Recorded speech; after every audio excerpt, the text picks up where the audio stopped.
A pelvic health therapist is an occupational or physical therapist that has specialty knowledge and training in treatment of pelvic-related problems. That includes any gender and anything that is bowel, bladder, or sex-related, and can include pain related to low back, SI joint, tailbone, and the pubic symphysis. Starting with the bladder, some people experience leakage, heaviness, or urgency. They are not all treated or rehabbed in the same way. For example, some people that have leakage may actually have a tight pelvic floor and are unable to contract to prevent leakage because of tension. So doing pelvic floor contractions or Kegels would not be appropriate in this case. Others may have changes in hormones that affect their urethral tissue. In others, they may truly need strength training to be able to control the bladder if there is weakness.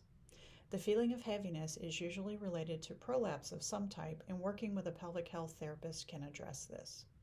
Now to the bowels. Some people are unaware of what's normal or not because it's not something we usually discuss.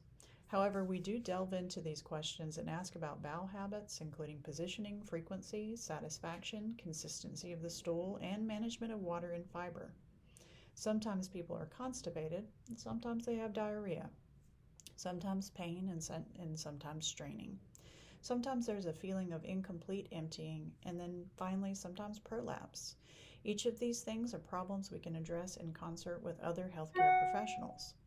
I find people that are upregulated or highly anxious and stressed have a distressed bowel system, which can be addressed through stress management techniques, including vagus nerve glides, to normalize the stress responses.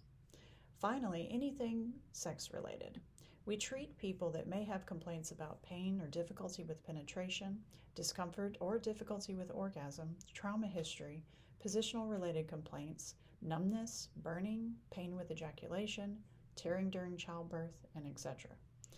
We address each of these in different ways, thoroughly assessing their history and current orthopedic, muscular, neurological, and vascular systems. Some of us are even trained in mental health needs. So if you have issues with any of these areas, please see a pelvic health therapist.